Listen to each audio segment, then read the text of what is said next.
అనుకుంటున్నారా? చెప్తానబ్బా, మీకు చెప్పక ఎవరికి చెప్తాను. అలా ఆయిల్ వేడెక్కినాక తాలింపు గింజలు చూస్తున్నారా? తాలింపు గింజలు ప్రేమ ఏం చేస్తుంది, కొంచెం ఎక్కువ వేస్తుంది కదా, అలా వేసేసాను. కొంచెం ఎక్కువగా శనగపప్పు వేస్తున్నాను. ఈ శనగపప్పు పెద్దగా వేగక్కర్లా, కొంచెం వేగితే చాలు.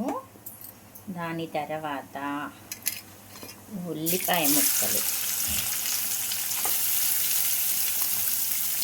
పచ్చిమిరపకాయ, కరివేపాకు,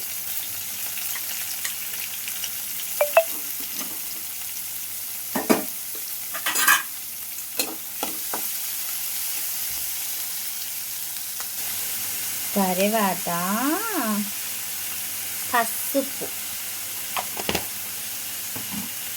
దాని వెనకాలే కాస్త ఉప్పు. ఓకేనా? ఇప్పుడు మనము రోట్లో అప్పటికప్పుడు దంచి పెట్టుకున్న అల్లం వెల్లుల్లి పేస్ట్, గట్టిగా లేదండి, కచ్చాపచ్చా దంచ కావాలని. ఓకేనా? ఇది కూడా వేస్తాను. అది కొంచెం మగ్గాక నేనేమి కూర వండుతున్నానో మీకు ఎవరికి చెప్పలేదు కదా. వంకాయలండి, కట్ చేసుకొని ఉప్పు నీళ్ళల్లో వేసుకొని పెట్టా, మీకు చూపిద్దామని సీక్రెట్గా. అవే వంకాయ ముక్కలు చూడండి. ఇలా చక్కగా కట్ చేసుకున్న, కొంచెం పెద్ద పెద్దగా, వంకాయలే కదండి ఊరికే మగ్గిపోతాయి, అందుకని పెద్ద పెద్దగా కట్ చేసి పెట్టుకున్న వంకాయలు.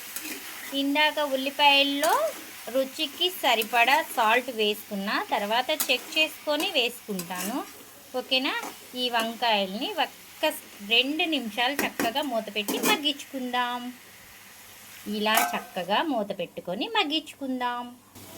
ఒక్క 2 నిమిషాలు చూద్దాము. చూడండి ఎలా మగ్గినాయో, చూస్తున్నారా?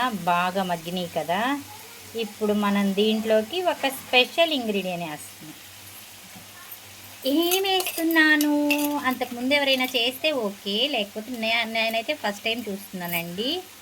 మిల్ మేకర్, వంకాయ మిల్ మేకర్ వేసి చేస్తున్నా. మిల్ మేకర్ వేసాను చక్కగా, కొంచెం వేడి నీళ్ళల్లో నానబెట్టుకున్న మిల్ మేకర్ ఇవి చూస్తున్నారా. వంకాయ మిల్ మేకర్ వేసేసి చక్కగా మళ్ళీ కొంచెం సేపు మూత పెట్టి మగ్గిద్దాం. ఇలా చక్కగా మగ్గించుకుని తర్వాత రుచికి సరిపడా కారం వేద్దాము. ఇప్పుడు రుచికి సరిపడా కారం. ఈ కారంలో కొంచెం ఘాటు తక్కువ ఉంది, అందుకే కొంచెం కారం. మీకు 4 స్పూన్లు కనపడింది. మీకు రుచికి ఎంత సరిపోతుందో అంత మీకు ఐడియా ఉంటుంది కదా, అలా వేసుకోండి. ఇలా వేసి చక్కగా పెట్టేస్తాను. నేనైతే సిమ్లోనే వేపుతానండి, కూర మగ్గిస్తాను, నాకు చాలా ఇష్టం అలా. ఇలా కొంచెం మగ్గినాక కొంచెం వాటర్ వేద్దాం. మిల్ మేకర్కి ఉప్పు కారం మసాలాలు పట్టాలి కదా, ఒక చిన్ని గ్లాస్ వాటర్ వేద్దామండి. వేసి చక్కగా సిమ్లో మగ్గబెడతా. చూస్తున్నారా? చక్కగా మగ్గిపోయింది. కొంచెం పొడి మసాలా వేసుకొని ఫైనల్గా మన స్పెషల్ కొత్తిమీర వేసేసుకొని చక్కగా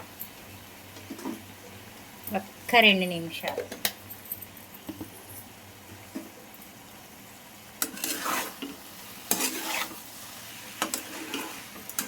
ముక్క చితక్కూడదు, వంకాయ ముక్క చితక్కుండా వండాలి, తెలుసా? పేస్ట్ కాకూడదు. చూడండి, మనం వాటర్ వేసిన వంకాయ ముక్క చితక్కుండా వండాలి. దానికి టిప్ ఏంటో తెలుసా? ఇలాంటి గరిట వాడితే ముక్కలు చితకవు, కూరలు రచ్చరచ్చ అవ్వవు, నీట్గా ఉంటాయి మన కూరలు. ఫైనల్గా మన కూర రెడీ అయిపోయింది. చూడండి, గుమగుమలాడే వంకాయ మిల్ మేకర్ కూర రెడీ. ఓకే ఫ్రెండ్స్, నచ్చితే ఇలా ఒక్కసారి ట్రై చేయండి. కర్రీ అయితే మంచిగా ఉంది. చపాతీ రోటీలోకి బాగుంటుంది, రైస్లోకి కూడా బాగుంటుంది. ఓకేనా? బాయ్.